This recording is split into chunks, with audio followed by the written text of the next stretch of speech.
Dando prosseguimento ao seminário do Dia do Assistente e da Assistente Social, iniciaremos agora a conferência de abertura, cujo tema é Serviço Social de Olhos Abertos para a Educação. Ensino de qualidade é direito de todos e todas. Junto à professora Sâmia Rodrigues, que é presidente do Conselho Federal de Serviço Social, que já está aqui na mesa, e é também assistente social e professora da Universidade Federal do Rio Grande do Norte, convidamos a professora doutora Yolanda Guerra para compor esta mesa, que é assistente social, mestre e doutora em serviço social pela Pontifícia Universidade Católica de São Paulo, professora da Universidade Federal do Rio de Janeiro nos âmbitos da graduação e da pós-graduação. Coordena o Núcleo de Estudos e Pesquisas sobre os Fundamentos do Serviço Social na Contemporaneidade e o Projeto de Pesquisa sobre os Fundamentos do Exercício Profissional na Contemporaneidade. Atual coordenadora nacional de pós-graduação da ABEPS e autora de livros e artigos sobre o exercício de formação profissional, dentre eles A Instrumentalidade do Serviço Social, pela editora Cortez, e organizadora dos livros Ética e Direitos, Ensaios Críticos e Serviço Social, Temas, Textos e Contextos, da Lumen Juris. Convidamos a professora Cíntia Studart, que vai mediar a mesa, que é também representante do Conselho Regional de Serviço Social do CRES Ceará. A gente pede desculpa, né, pelo atraso dos trabalhos, mas a gente avalia que, na verdade, nós não perdemos tempo, né? Nós agregamos, né, eu acho que foi, né, um momento super importante, tanto da homenagem como, né, da fala da companheira Maria Luísa. E aí, por conta do adiantado da hora, a gente repactuou aqui o tempo. Vamos iniciar com a professora Yolanda, né? Logo depois passaremos a palavra para a Sâmia, né, que vai debater, né, em torno de 15 minutos. Alguns esclarecimentos, registro de presença, informes, a gente vai fazer logo depois das exposições. Então, a gente passa agora a palavra para a professora Yolanda Guerra, né, que vai falar sobre o Serviço Social de Olhos Abertos para a Educação e Ensino Público de Qualidade é direito de todos e todas. Obrigada. Bom dia, quase boa tarde. Eu quero dizer que o Ceará está em festa. E eu fico muito feliz em poder participar com vocês de um momento tão importante, tão emocionante. Essa festa linda, né? Essa festa linda que é a festa dos assistentes sociais e estudantes de serviço social. É a festa também que comemora toda uma trajetória dos professores e das professoras da UES. É uma trajetória, e aí eu quero homenagear também, né, a professora Conceição Pio, as professoras Núbia, Anivete, Celina Ellery, e, através delas, eu quero cumprimentar todo o quadro docente da UES, que tem sido incansável na luta para qualificar o ensino, para fazer essa educação de qualidade que a gente está falando hoje aqui. A prova disso são as grandes conquistas que vocês têm tido, como o Pronera, um curso da maior importância para nós, como o mestrado acadêmico, e esse acadêmico não é um substantivo, um adjetivo, é um substantivo para nós. Então, eu quero cumprimentá-las em função de toda essa luta, em função das conquistas que até agora vocês têm. E também quero cumprimentar as mestres, né, que são aquilo que Sâmia muito bem colocou, são semeadoras de almas. Almas que têm feito história do serviço social por todo o Brasil. Porque aonde nós andamos, encontramos cearenses comprometidas, que têm uma luta na categoria, que tem trazido para nós grandes conquistas, para nós do Serviço Social brasileiro, militantes. Então, eu quero parabenizá-los por tudo isso.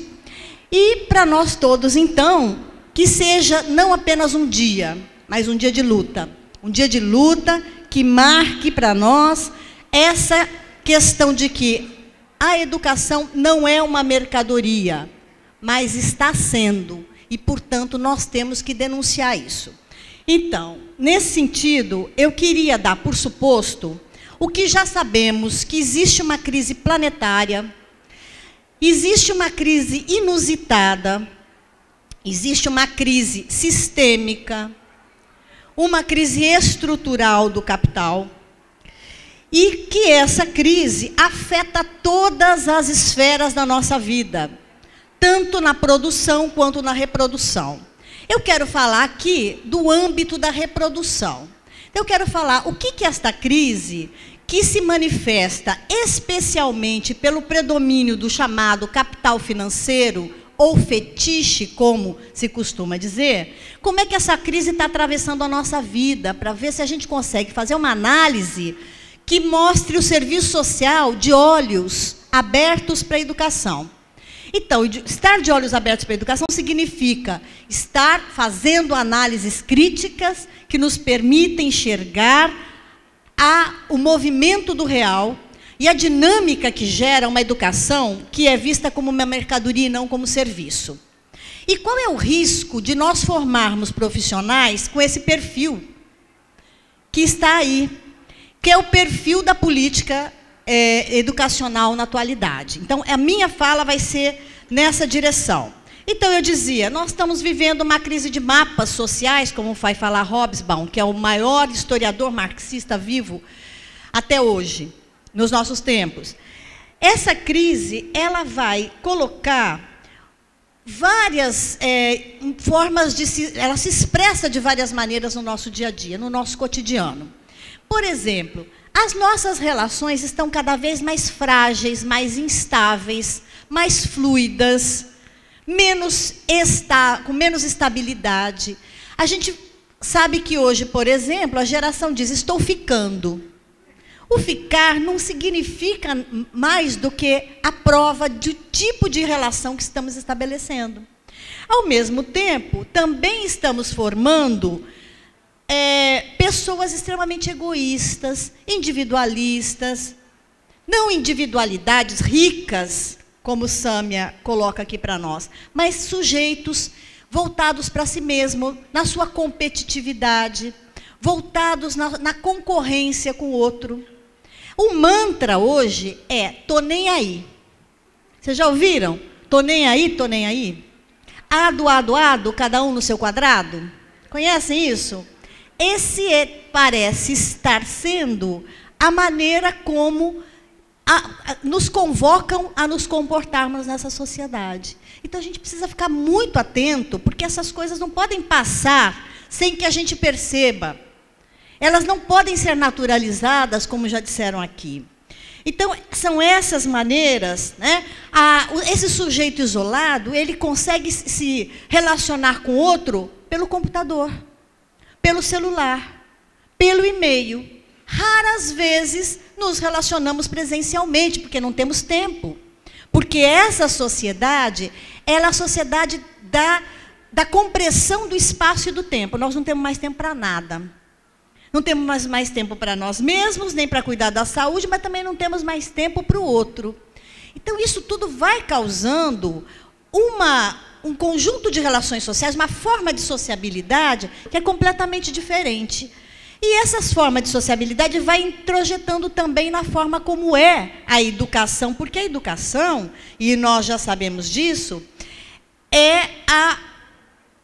ela é uma mediação da maior importância para as nossas lutas, para nosso processo de emancipação, mas nunca antes na história desse país, não sei se vocês já viram essa frase, o projeto educacional brasileiro esteve tão submetido aos imperativos do capital, tanto nacional quanto internacional. Então, o nosso projeto de educação, ele é um projeto comprometido, e não é só a graduação. A gente, na pós-graduação, vive as mesmas dificuldades e limitações. Então, também nunca antes na história desse país se provocou tanta mudança, tantas alterações nas universidades públicas. Falava aqui Samuel, na sua fala, o representante da Enesso. que está se degradando cada vez mais, mas não se degrada apenas as condições de trabalho, mas as relações de trabalho. Então, isso tudo mostra uma forma de sociabilidade que, se a gente não gosta dela, a gente tem que lutar contra o capital. Esse projeto educacional, ele não é o nosso, ele é um projeto que vem das universidades europeias, vem no acordo chamado Pacto de Bolonha, que visa aligeirar e baratear essa educação. Ele entrou aqui e se instalou no Brasil e nós precisamos estar de olhos abertos para ele. Então, eu tenho uma hipótese, é que esse projeto educacional, cujo modelo é uma educação rápida, flexível, barata, responde diretamente às demandas do mercado de trabalho. E esse perfil, ele altera o perfil profissional das diretrizes, aquele do projeto ético-político. Ele incentiva a competitividade, concorrência, criatividade e, esperem, espírito empreendedor. Também nunca foi tão comum se ouvir esta palavra, o empreendedorismo. Isso leva ao quê? A uma responsabilização do próprio sujeito, pela sua formação e pela sua empregabilidade. Esse projeto, que esse modelo de educação, ele não permite a constituição de um sujeito que seja capaz de fazer a análise crítica dessa mesma sociedade. E, portanto, esse, para nós, é um grande paradoxo. Ou seja, o paradoxo está em que somente uma sólida formação profissional é capaz de nos permitir fazer a crítica dos fundamentos sobre os quais esse projeto educacional se assenta. A crítica ontológica do cotidiano exige uma formação de qualidade. Estar de olhos abertos para a educação exige uma formação de qualidade. Então, eu queria começar dizendo, esse projeto ele está direcionado para quê? Para formar profissionais que se adaptem a um tempo de mudança, a um tempo de flexibilidade, a um tempo de substituição do homem, força de trabalho, pela tecnologia. Ele está voltado para a retirada de direitos, mas para um sujeito que se adapte, se acomode, ou seja, esteja passivamente aceitando essa destruição e esse desmonte dos direitos. É um projeto que está colado com a concepção hoje de que o trabalho deve ser desespecializado, desregulamentado, desprofissionalizado. E o trabalhador tem que ser polivalente e multifuncional, porque assim uns podem substituir aos outros. Então, esse projeto é aquele que visa formar um sujeito que está preocupado com o ter, ou seja, mais vale ter um diploma do que com o ser um profissional qualificado. Então, a educação nesse contexto acaba virando um excelente negócio. Não é só um negócio, mas é um excepcional negócio. E os grandes oligopólios que estavam atuando em outras esferas, vêm para a esfera da educação. Então, a gente vem vivenciando um processo de privatização, não apenas das universidades que já eram privatizadas, ou já eram privadas, mas também do público. Um processo de privatização e, ao mesmo tempo, a gente vem vivenciando um processo que visa atender ao capital produtivo, formando uma mão de obra que possa ser empregada para o atendimento das necessidades da produção. E aí vem vários slogans que a gente ouve por aí sem, muitas vezes, entender o seu significado. Por exemplo, a educação para o desenvolvimento. Resta saber que desenvolvimento e para quem. Ou então, o conhecimento para a competitividade. Quem vai competir? Em que condições? Se as condições não são de igualdade. Então, vejam, esse projeto tem uma característica, além da sua privatização, que é a massificação. E aqui também na mesa de abertura já foi dito. Nós temos os grandes programas de governo ProUni e o ReUni. O ProUni, que é chamado Universidade para Todos. para todos que possam pagar por ela, para todos que possam comprá-la no mercado, para todos que sejam consumidores. Portanto, o cidadão, como já muito bem analisou a professora Ana Elizabeth Mota, é o consumidor. E o aluno que consome, muitas vezes se sente empoderado, porque ele pode pagar por esta mercadoria. Ou seja, o serviço se transforma em mercadoria. Tudo isso sem que, muitas vezes, a gente problematize. Porque a questão é, como é que nós estamos empenhados em problematizar as coisas que estão diante dos nossos olhos? Então, a mesma coisa, e a gente sabe que os interesses para essa massificação são muitos. É tirar o Brasil da sua condição de país periférico, é que ele consiga se colocar como a sexta potência. Vejam, quanto mais cresce a miséria, mais se fala no país como sexta potência econômica. Então, são esses paradoxos que têm que nos mostrar que a contradição não é um problema do pensamento, não é um desvio do pensamento, a contradição está na própria realidade, na realidade que está pondo a luta de classes, e que a gente, muitas vezes, acha que ela acabou, mas que ela está no nosso dia a dia, nos enfrentando e nos convocando à luta. Então, eu queria dizer, esse modelo de educação que vai massificar, ele traz uma ideologia, que é a ideologia da democratização. Essa ideologia da democratização é tão forte, né, e acaba sendo algo inquestionável e vai angariando adesões de vários sujeitos políticos, individuais e coletivos. É muito difícil você desvendar o que essa ideologia da democratização do ensino tem por trás, ou tem por dentro. É nesse sentido, então, que a gente entende que há que se pensar como é que os cursos de serviço social se colocam nesse mercado. Ora, como os grandes nichos de mercado, objeto de desejo dos empresários. Não é à toa que o curso de serviço social é o terceiro curso maior, que tem os cursos de ensino à distância. Não é à toa que ele é objeto de desejo desse mercado, e que vai voltar, vai ser direcionado para uma produção de profissionais que vão trazer e vão atender às precárias condições de pobreza. Não é por acaso que a nossa formação, muitas vezes, é voltada para atender a política social focalizada, privatizada e assistencializada. Então, é nesse sentido que a minha fala vai na direção de perguntar o que significa para a nossa formação, ou para a nossa profissão, submeter a formação profissional a esse modelo vigente, ao modelo que visa formar à luz da política social, focalizada, privatizada e assistencializada, que visa formar profissionais que vão medir e gerir a pobreza, ou seja, a política que vai fazer a gestão da pobreza. Para o serviço social, eu acho que a gente tem que buscar algumas determinações históricas, e é por isso que eu acho que é importante resgate da história do serviço social, e aqui hoje, né, muito bem colocado, a história feita por cada um desses sujeitos, que vai se confundir, somar a história do serviço social, já foi lembrado que a profissão é muitas vezes confundida com vocação.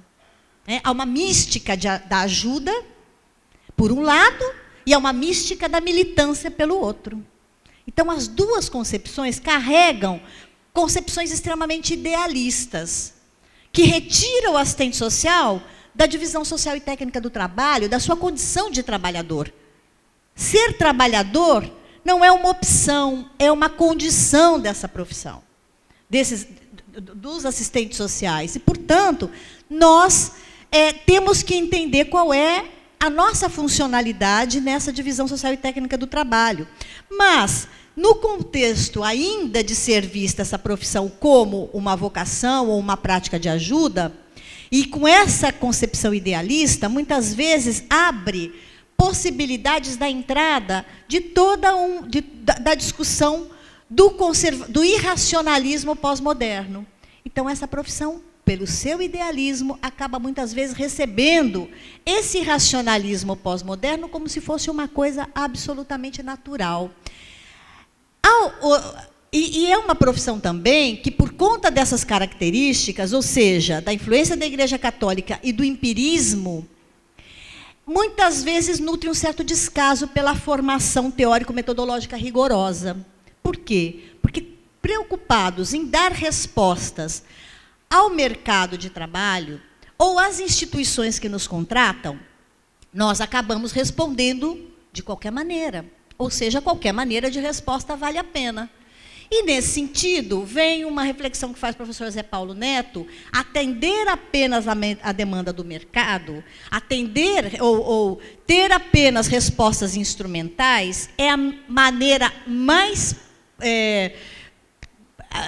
a melhor maneira de terminar ou de negar os conteúdos críticos dessa profissão.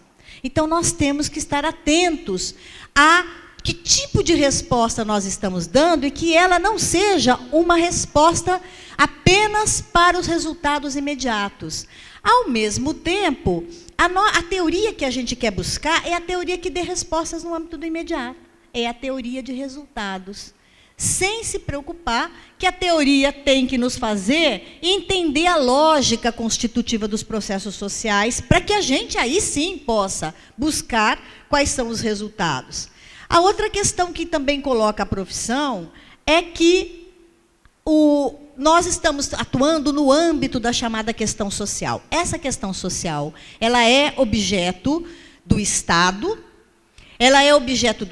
que vai tentar responder de maneira, como uma questão de administração técnica, 2, como um problema moral, a chamada moralização da questão social, mas também como o caso de polícia. E também há um processo, nesse momento, de retirada do Estado social e a sua transformação em Estado penal. Então, há um conjunto de práticas cerceadora de direitos, um conjunto de práticas que visam punir o pobre, ver o pobre como algo perigoso, como transgressor, e, nesse sentido, também acaba o nosso trabalho sendo muito mais direcionado para práticas repressivas do que para práticas de direitos, em função da própria conformação da política social.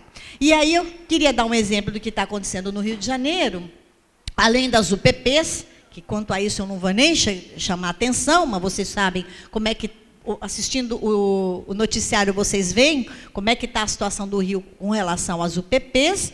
Mas eu queria chamar a atenção de uma prática que está sendo muito comum na orla de Copacabana, especialmente, porque lá tem muito turista. A gente vê as combis que vão retirar a população de rua, escrito assistência social. E não tem nada a ver com serviço social, não tem uma assistente social. Tem aqueles homens truculentos que vão retirando a população de rua da maneira como vocês bem conhecem, mas que leva o nome de assistência social. Então, essa é a prova dessa assistencialização da qual eu estou falando e de que como é que a gente vem sendo convocado a ter atitudes e ações e intervenções muito mais no sentido do controle do que no sentido do direito, realmente do direito. Então, além disso, né, esse modelo de política social, ele está... E aí, eu quero mostrar